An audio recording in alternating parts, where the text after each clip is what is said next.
hero and the Philadelphia Eagles legend Vince Papale.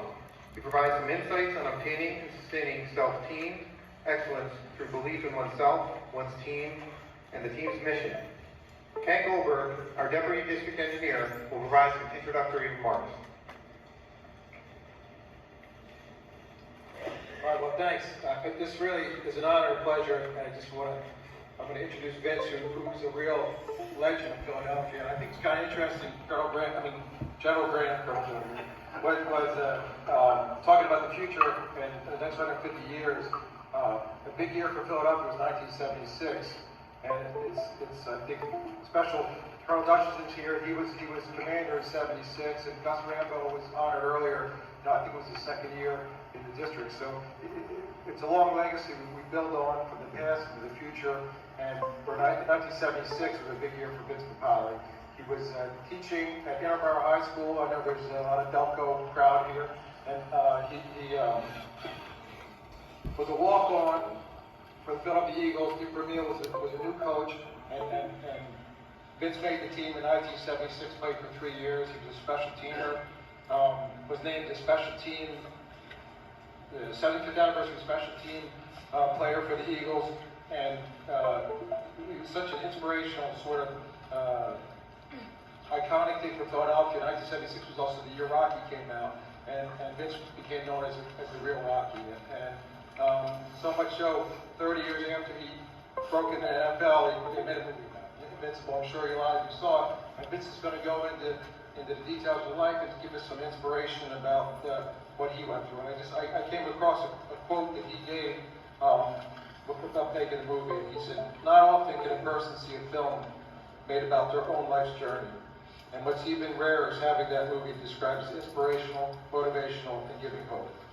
There's a feeling of intense pride and humility in that." So I just, with a sense of pride, humility, appreciation, I want to introduce my friend Vince Papale, who's going to talk about his journeys and the future. Welcome, Vince.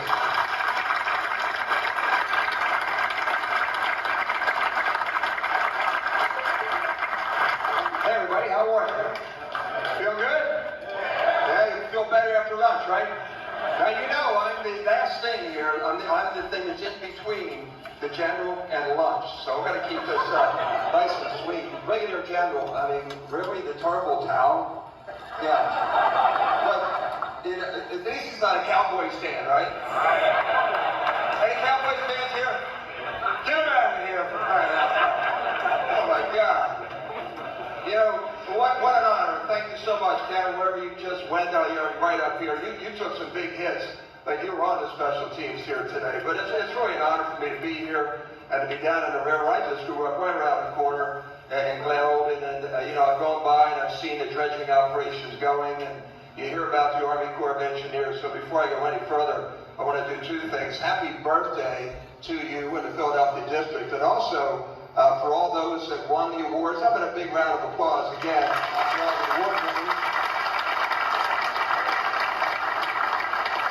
I had a great opportunity to hang here. I sort of slid in here. I had the seats are pretty comfortable, aren't they? Anybody get poked by one of the springs in the seat? Yeah, almost hit the ceiling on mine. But here we are in a very historic part of not only just Philadelphia, but the United States and the world. This is where freedom began. And we were talking, I was talking to Ken and Lieutenant Colonel Bliss, and we were trying to come up with some sort of a theme, and we sort of figured, well, let's work around this theme about what we all are. This is born to be invincible.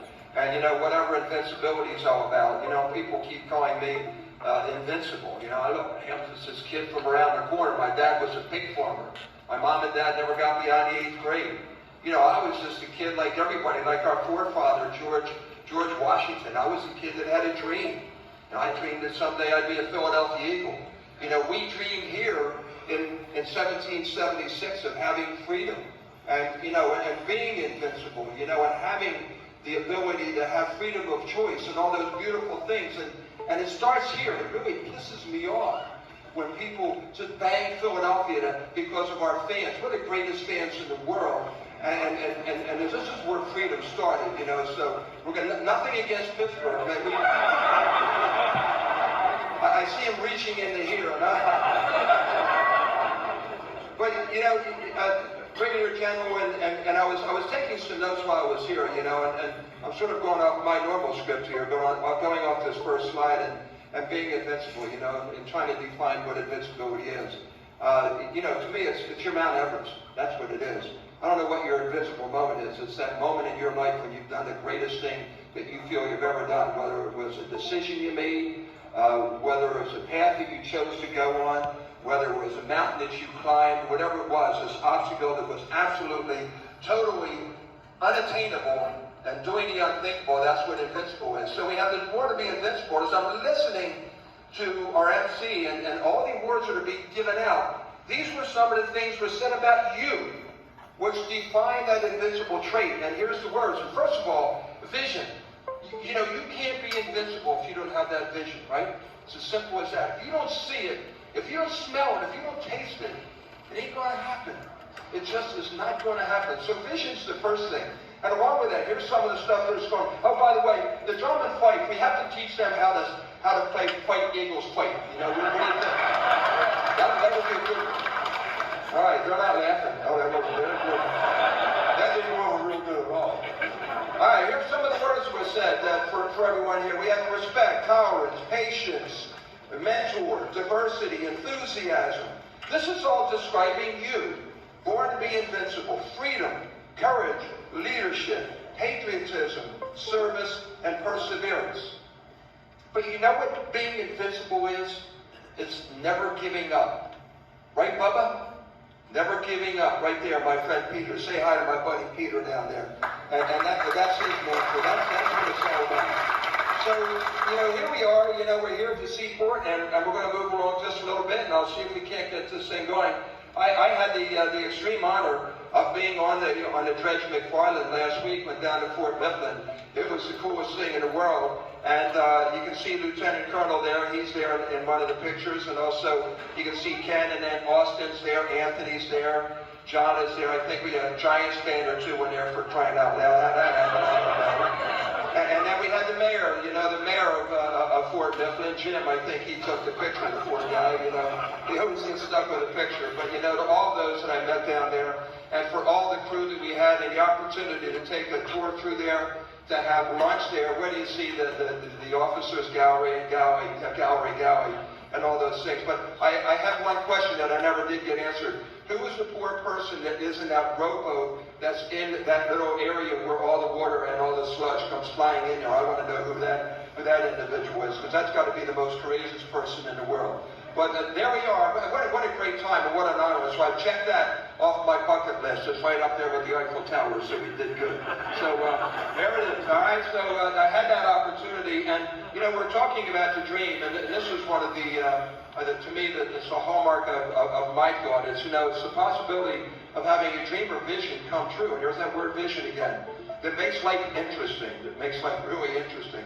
And, you know, when I was trying out for the Eagles, you know, that my life became pretty interesting. And everybody's telling me, I can't be done, Vince. You know, you're 30 years old, you're playing college football, you don't have this, you don't have that. Well, guess what? My mentor, there's that word mentor, my teacher in Interboro High School, George Corner, came up and gave me this quote. And he said, happy are those who dream dreams and are willing to pay the price to make the dreams come true. So that's what that's all about. You know, if you don't have that dream, you got to be willing to pay the price. But you know what? There's a lot of fun things if those dreams come true. And there was, maybe they made a movie about it. Now, has anybody here seen Invincible? Oh, yeah. Oh, cool. Yeah, we got it back here. Does it like it? Yeah, do you like it better than Rudy? I mean, Rocky's right up there. Rocky's a standalone, you know? It's like Cat. It's just way up there, you know? So that's what that is. I mean, we can't touch Rocky, but Rudy's not too bad. Did anybody cry when they saw the Rock, that saw the movie? Yeah, a couple people? Yeah. How's everybody up there in the nosebleeds in the 700 level? You doing good up there? All right. And we have the parent section and the no drinking and smoking section up there. Yeah, you know, I say every time I see the movie, I cry. It just brings me to tears. It brings me to my knees.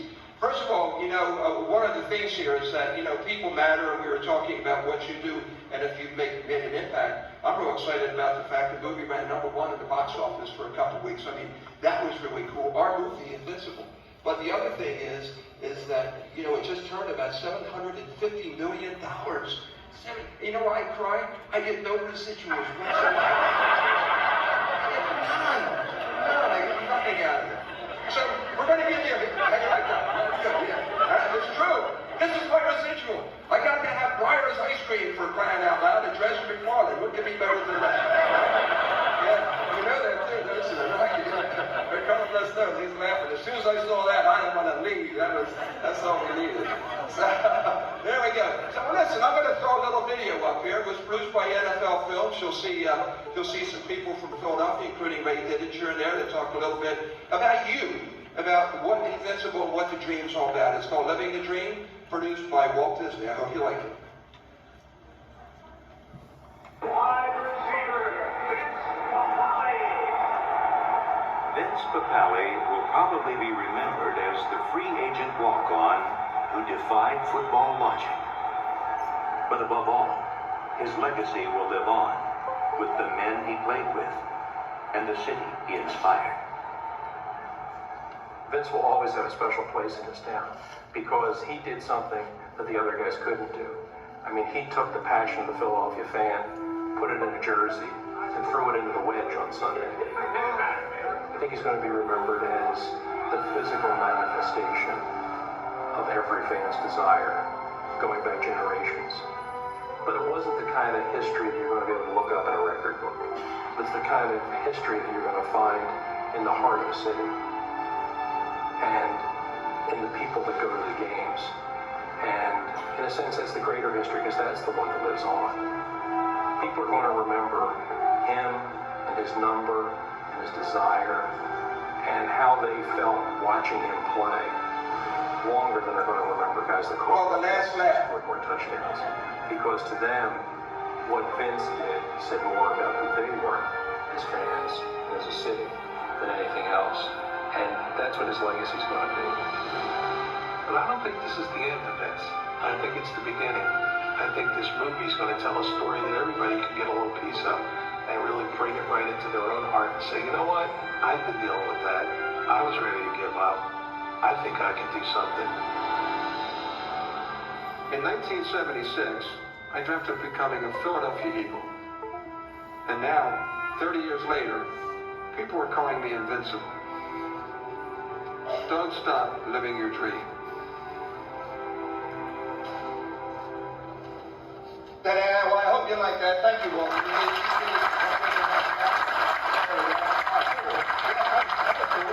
Yeah, that took me about 2 weeks to recover from that run up the steps for crying out loud. The EMTs, they had a ball. They were just laughing their butts off. See that right there? I was telling you, I just grew up right around the corner. You go down 95 where that traffic jam was, and you see that exit 420 or right there up by the airport. You know, up by the airport, that's Hook Road, if you know what Hook Road is.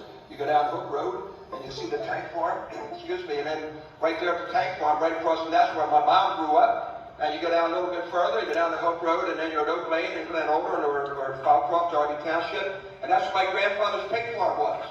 So, you know, people call me son of a lot of things, especially those guys that were big Cowboy fans and Giant fans. But I'm proud to say I'm the son of a pig farmer. And there it is, you know, 13 acres we had down there. And that's the background that I have. My mom, look at that, ladies. You talk about thinking out of the box and taking risks. There's my mom. 1937. Playing hardball. She played for the St. Raphael Bobbies. They had a guy in Philadelphia named Al Meltzer. Remember him? His nickname was Big Al. He's not the... My mom's the first Big Al. That's my mom right there. Never got beyond the 8th grade though. 1 of 9 from English, Bristol, England. That's where my great-grandfather's from. So I'm half Brit, you know. He was a coal miner. And that's my mom, and there's my dad. My grandfather, Ellis Island, coming in 1914 from Naples. And they settled right down there in Darby Township, right off Hook Road. And he never got beyond the 8th grade either. They didn't have running water. There's the big farm in the background. You know what? But they had to dream. They had to dream like we all had to dream. And their dream was through their children.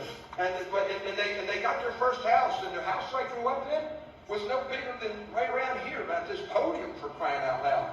There it is. You know, I grew up in a project in Glen Olden.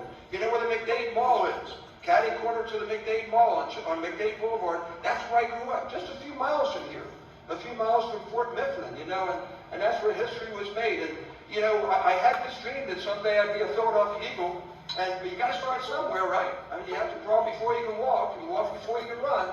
So I crawled right there in Little League football. And guess who my first coach was? My dad. My dad. We didn't even have a team. So I could play football. My dad became my coach. I mean, how cool is that? And where did he work? Well, my mom, of course, back then, everybody, you know, the mothers were supporting the families, and they were called housewives at that particular time. They evolved to domestic engineers. We all know that in the room. And but there's my dad. He worked at Westinghouse. You've been past Westinghouse, right? Yeah, he went there. He was there for 30 years. He burned. He was a burner. He cut out all the pieces for some of the turbine engines they were using for the atomic power plants and the atomic submarines. But there it is. And I had that dream, you know, that someday I would be a Philadelphia Eagle. And you know, if you're going to dream, baby, you might as well dream big. You know, let's not go halfway.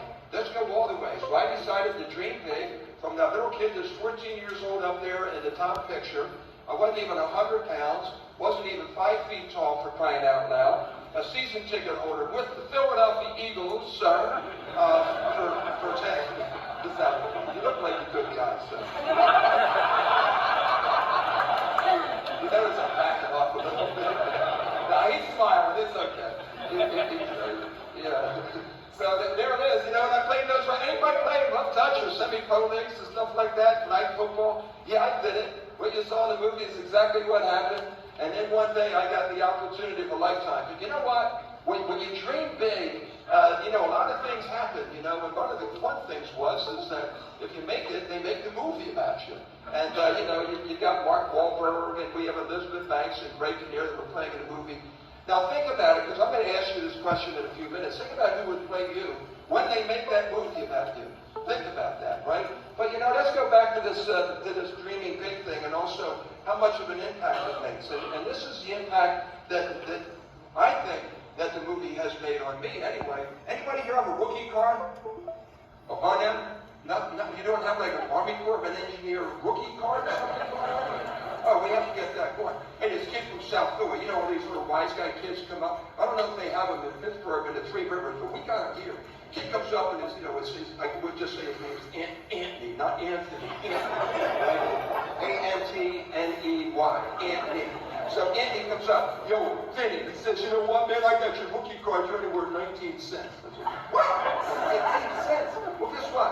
Since the movie came out, Impact, baby, is worth $25 on eBay. That is Impact, right?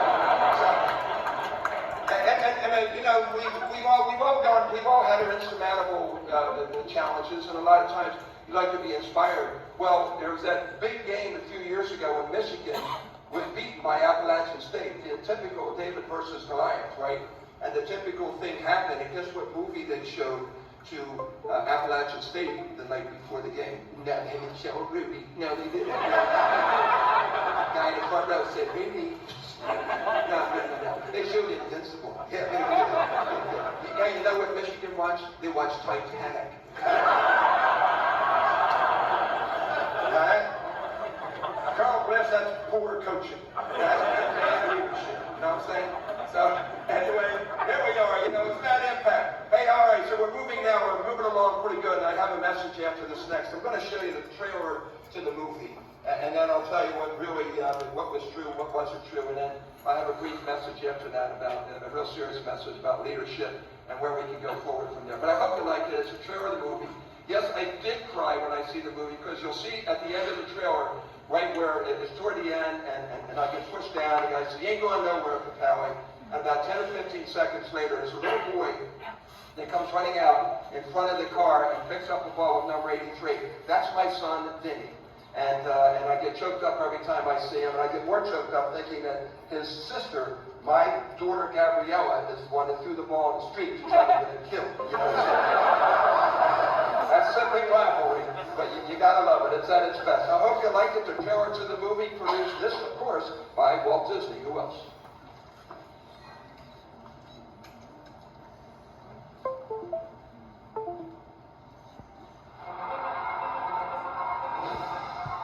Every Sunday, millions of fans experience the power and rush of NFL football.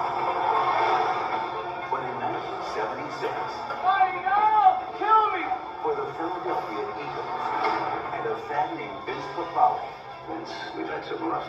given me. Oh, things are going to turn around. It was time to do something Welcome the new head football coach of the Philadelphia Eagles, Mr. Dick Vermeil. that had never been done before.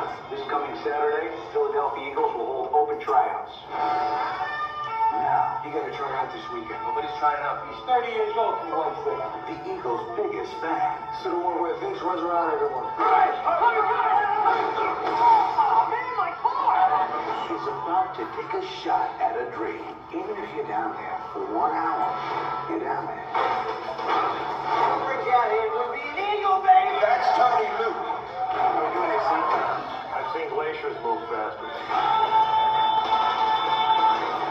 But you play college ball. I didn't play college ball. Do you mind me asking how old you are? If you don't mind me asking how old you are, Coach. I would never say Breaking that. news from today's tryout, the Eagles have decided to invite one man to training camp, Philly's own Vince Papale. In 1976, At Central High School there, 30-year-old Franklin Field. My name is Phil. Nothing personal. What is it really going to matter? he played only 1 year of high school football. You ain't going nowhere! Tried to become the NFL's most unlikely rookie. I'm supposed to run unless you reported that bad. You won't last a week, man, though. In person. It's really gonna matter. All right, here comes Vinny. True story. Show me more than that, Polly! This summer, Good story, my friend. one man is pursuing an entire city's dream. Papale is not making this team. I am not going to be the laughing stock among the owners. When I told you I lived to get jobs, didn't mean that I wasn't. Mark Wahlberg, Greg Kinnear. Let's go to work. Invincible. All right, so there it is. And our movie ran #1 there for just a while. If we can move to the next slide. My son Vinny and my daughter Gabrielle, they got residuals, by the way, just for the record. All right, so everybody asks, hey man, how true is the movie? Well, look, it's not a documentary for crying out loud. It's Hollywood. They're going to mess around just a little bit. So I have this little thing called Real versus Real. And the first thing is, is my wife still a Giants fan for crying out loud? What do you mean still a Giants fan? How about never was a Giants fan?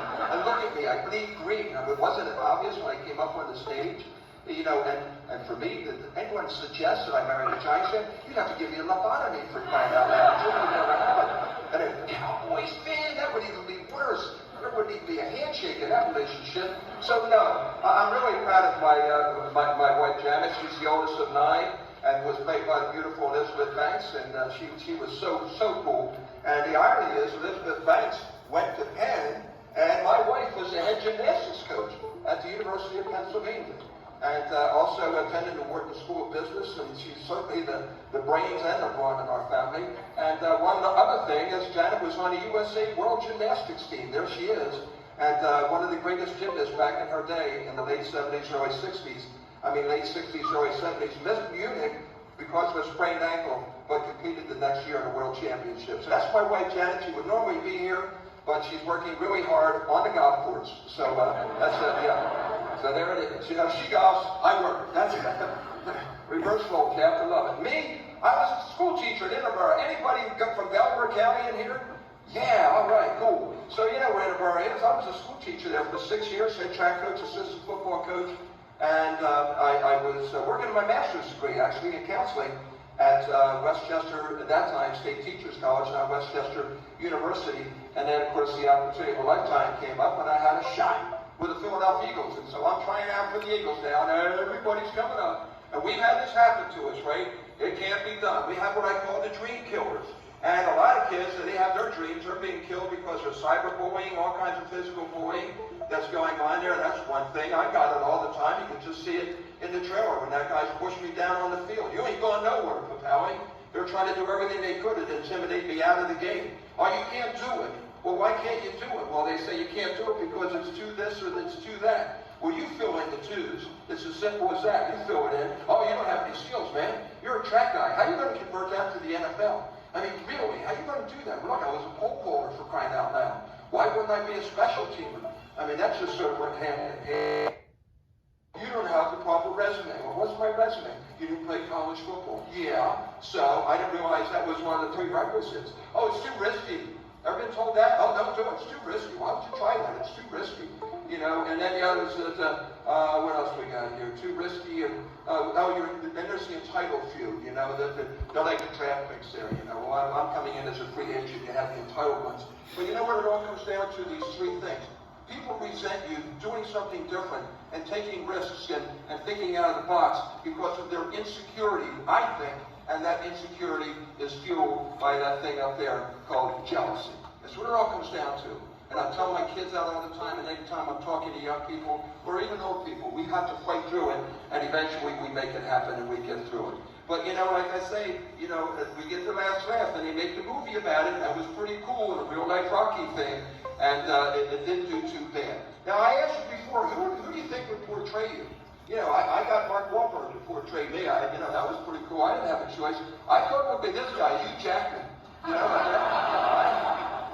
so, and then there's this hunk, and my wife and daughter loved him. You know, and everybody says, oh, you know what, it's always sunny in Philadelphia. It's definitely going to be Danny DeVito. So, and of course I wind up with Mark, and Mark looks just like me, right? I was 6'2", 195 then. Mark came in at 5'9", 220, but we worked on that. And but what a great guy. I'm telling you, you talk about somebody working hard and taking a shot. He said, when I came in, I didn't want anybody to think that I was entitled. I was going to treat everyone there as if they were the most important person I met, and he worked so hard, lost 25 pounds playing that role, and just did a great job and took almost all the hits. And there he is. He came to our house. I didn't even know who he was. I asked my buddy, hey, who's playing me in the movie? He said, who's playing in the movie? And he said, Danny DeVito. I said, no, it's a guy named Mark Wahlberg. He said, oh, I can't believe it. Mark from the Funky Bunch. Yeah, so I got Mark. And there's my babies. There's Gabrielle. You couldn't see the semen in the movie. You see her throwing the ball out there. And now, they're my why. Why do you put a uniform on during the day? What gets you going and doing what you want to do? Well, there it is. You know, we're Eagles fans, of course. Fly, Eagles, fly. And there's my baby, Gabriella. She just graduated from Syracuse University, and she's now interning with the 76ers. I'm really proud of Gabby. She's 22. And there's my little boy, Vinny. His dream is to be an NFL player, and he's now a student athlete at the University of Delaware. And we have a saying in our house that dreams are not lived on the sidelines. You got to get into the game to be willing to pay the price. And the other thing I'm really excited and honored about is the fact that they're honor students. So there they are, all right? So now I'm going to come in, we're going to bring the Rocky thing in a little bit. And I'm going to take this, I call this a 2-minute drill, and then we're going to get you off to lunch. And this is called Real 76. Ken had been talking about a lot of stuff going on. You'll see him, you'll see a scene of Rocky running right down the Delaware here. So I hope you like it. And this was also produced by NFL Films, and it's called Vermeil 76. Perhaps Philadelphia's most interesting tale was a little one, the saga of Rocky Balboa. Rocky was a ham and eggs boxer from South Philly who had just one goal, a chance to compete against the very best, so that he could measure himself as a man.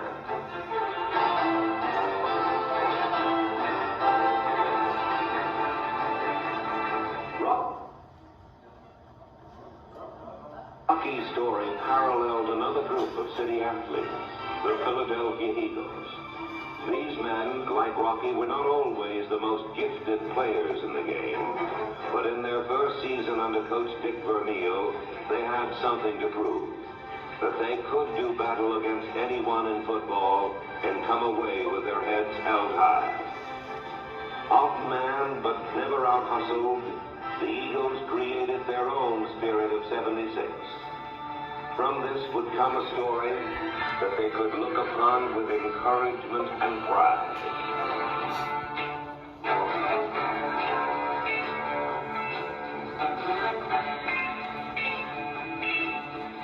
Here comes Coach Vermeil back in the day in 76. Gentlemen, the Philadelphia Eagles brought you here for one reason, to provide you with an opportunity to make an NFL football team. I hope to heck you're prepared to take advantage of this opportunity. The Philadelphia fans are the most loyal fans in the country, and they deserve the best. We're going to work you hard, teach you, and demand a lot of you physically. The Eagles will never be taken for granted this season, and you have approximately 5 to 6 weeks to prove whether you can play in this league. Best of luck. All right, yeah, best of luck. You know, Coach had some great sayings, and if we can go to the next slide, I don't know if there we go. He has some tremendous sayings. Look at the first one, nobody would drown in sweat. You know, down in the engine room, there was a lot of sweating down there. I had that great opportunity. And then the other one, I love this one, don't overload your mouth with your butt. I mean, how good is that? Yeah, that's it, you know, you're going to walk the walk, but you're going to talk the talk, make sure you walk the walk. And then this is all about why we're here, you know, it's an opportunity is worth to a person exactly what you put into it. An opportunity is worth to you what you put into it. And you're here as a team, and that teamwork theme has been resonating the entire morning. And I love this saying here. You can just look at that as being the Schuylkill River, or over right by where my kids, Bishop Eustace, over there by the river on the other side. And it takes teamwork to make the dream work. Imagine each one of you having one of those oars, whether it's in the engine room, whether it's in the galley, you know, whether you're up there and piloting the ship, whatever you're out there dredging, the guy running in a rowboat that's floating around in all the sludge. You know, if every one of them is pulling that oar at the same time in synchronicity, then something's going to happen. And it takes teamwork to make the dream work. And a lot of people say, you know, well, there's really no I in team. I disagree with that. There is an I in team. When you take a look at it, can you see it in red? There it is, right? Rut row. Somebody said rut row when the tape went on. Loved it. So there it is, no I in team. And think about this, you know, because here it is. I will, right? Or I will win. And of course, you are and I am invincible.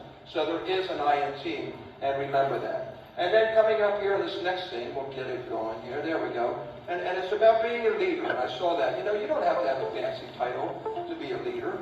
You don't need to have that title. You can lead from within. And I have a couple leadership things I'd like to leave you with here and for you to think about. And, you know, show that you care. Of course, have that vision that we talked about with Brigadier General. Show your people that you care. Also, make sure that the team that you're working with has a really well-defined mission and that they understand it. You communicate it well to them.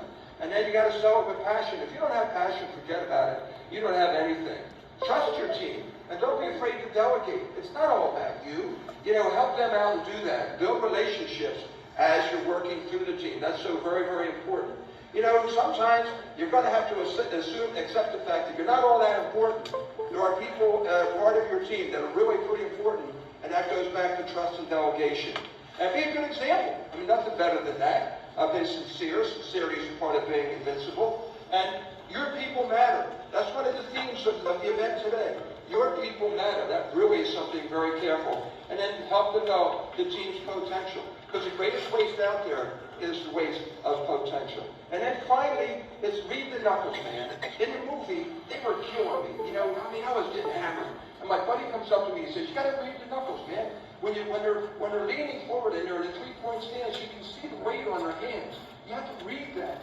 When their hands relax a little bit, you know, they're going to be back on their heels. So right until that scene, they had the scene to check Zorro, and I read the guy's knuckles. I checked Zorro, I called audible, because I trust my team, and they make the adjustment that you have to make, and it goes off, and I made the hit, and, you know, I was allowed to go down, and I wound up fumbled. We won the game, and I got invited to my first tea party, and I got the girl in the end, you know. So and we're celebrating our 23rd anniversary. But here it is. How's everybody achieve? Why don't I adapt and achieve? Well, I heard about it when you were talking about the awards. This is one of the awards was given out, and you were talking about what happened on the Mississippi. Analyze. There's a problem going on in the Mississippi, and we need to dredge McFarland, right? So that's the analyze part. You've already got that. That's already done. So now you have to analyze, adapt. Well, your adapt is you got to have your game plan, and your game plan can't be so rigid that you can't ever move away from it. You have to be agile, right? You have to be able to. You have to have your articles. You have to have your site adjustments, your improvisations. And what was happening is I heard that for 24 hours, as you're trying to get to the Mississippi, everything's happening on the dredge McFarland, but yet you're somehow adapting to it and going through it and making it happen and getting it there. And then you save the world in Bourbon Street for crying out loud. You know, you got there. And that's the analyze, adapt, and achieve. That's what life's all about. That's what the next 150 years are like, right, Brigadier General? If you can't adapt to change and all the things that are going on right now, you are just going to be caught up in a tsunami that's just going to wipe you out. But that's not going to happen because you are an invincible team. So thank you, U.S. Corps of Engineers. Have a good one. Thank you very much. Thank you.